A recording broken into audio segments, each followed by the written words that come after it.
പെണ്ണിന്റെ വീട്ടിൽ നിന്ന് ഇത്ര ധൃതിയോ അവക്ക് 2 ദിവസം കഴിഞ്ഞ് മതി കല്യാണം പറഞ്ഞേക്കച്ചാ എന്റെ അതെന്ത് പറ്റി നിങ്ങള് തെളിച്ച് പറ.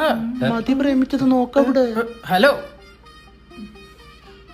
മോനെ യുവരാജേ, എന്താച്ചാ നീ ചോദിച്ചില്ലേ ഇവനെ ആർക്കാ ഇഷ്ടാവാത്തേന്ന്? ആർക്കാ? അവക്കാന്ന് അവക്ക് ഇവന് ഇഷ്ടായിട്ടില്ലെന്ന്. നിന്റെ FTF അവക്ക് ഇഷ്ടായിട്ടില്ല, അതാ ഇപ്പൊ നെഗറ്റീവ് റിവ്യൂ ഒന്നേ. അവക്ക് എന്നെ ഒറ്റ നോട്ടത്തിൽ ഇഷ്ടമായെന്നുള്ള മച്ച പറഞ്ഞത്. എനിക്ക് തോന്നുന്നു അവള് പിന്നെ മച്ചാനെ നോക്കി കാണും മച്ച. 2 തവണ നോക്കിയ ഫ്ലോപ്പാണ് നീ. ആ കുട്ടിക്ക് ഇവന്റെ സംസാരവും പെരുമാറ്റം എന്തോ ഇഷ്ടമായിട്ടില്ലെന്നാണ് പറഞ്ഞത്. ഈ കൂന്തലിന്റെ കാര്യം നീ അവളടുത്ത് പറഞ്ഞാ? ഇല്ല, ഞാൻ നോക്കിയതേ ഉള്ളതാ. ഇങ്ങനെ വേറെ എവിടെയെങ്കിലും നോക്കിയാ? ഇല്ല, നോക്കിയിട്ടില്ല. നീ എന്തൊക്കെയാ പറഞ്ഞേ? അച്ഛനോട് പറ. ഞാൻ കൊറേ വിറ്റൊക്കെ അടിച്ചു. അവൾ അതിന് ഭയങ്കര ചിരിയായിരുന്നു.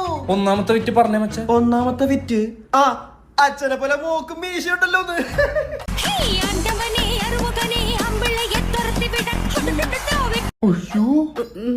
ഒന്നാം വിറ്റ് കേട്ടപ്പോ തന്നെ പെണ്ണ് കിണ്ടാണ്ടടിച്ച് പൊട്ടിക്കണ്ടേ? നീ രണ്ടാമത്തെ വിറ്റ് പറഞ്ഞേ. രണ്ടാമത്തെ വിറ്റ് എനിക്ക് സ്ത്രീധനം വേണ്ട, സ്ത്രീയും ധനവും വെവ്വേറെ മതി, കൂടുതൽ ഡിഫൻഡർ കാറൊന്ന്. അല്പം ചിരിച്ചായിരുന്നു കേട്ടോ കുട്ടി. മൂന്നാമത്തെ വിറ്റ് പറ. മൂന്നാമത്തെ ഉഗ്രം വിറ്റായിരുന്നു. എന്താ അത്? ചുണ്ടിലെന്താ പെയിന്റ് അടിച്ച് വെച്ചേക്കുന്നോന്ന്, ലിപ്സ്റ്റിക്. ഇതാണ് റീസൺ കേരളത്തിലെ പെൺപിള്ളേരടുത്ത് ഒരിക്കലും ലിപ്സ്റ്റിക്കിനെ പറ്റി പറയരുത്. എന്താ കേട്ടിട്ടില്ലേ? Freedom of lip, freedom of shade, freedom of applying, freedom of മഹിവാടാ. നല്ല തമാശകളായിരുന്നല്ലോ. ഇങ്ങേർക്ക് പെണ്ണുകൊടുത്ത വീട്ടുകാരെ വേണം ആദ്യം അടിക്കാൻ.